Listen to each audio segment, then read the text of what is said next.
শনিবারের নিরামিষ লাঞ্চের থালা সাজিয়ে হাজির হয়ে গেছি। আর আজকের মেনুতে অনেক কিছুই আছে।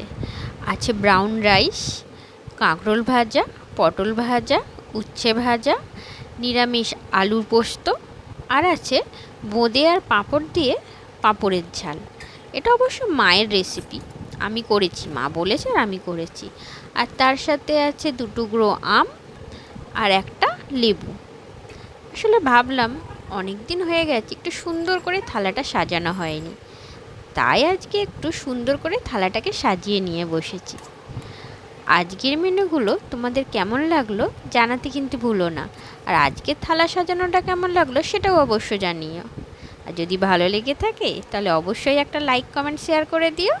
আর যারা আমার চ্যানেলে নতুন তারা আমার চ্যানেলটা সাবস্ক্রাইব করে পাশের বেল আইকনটা প্রেস করে দিও।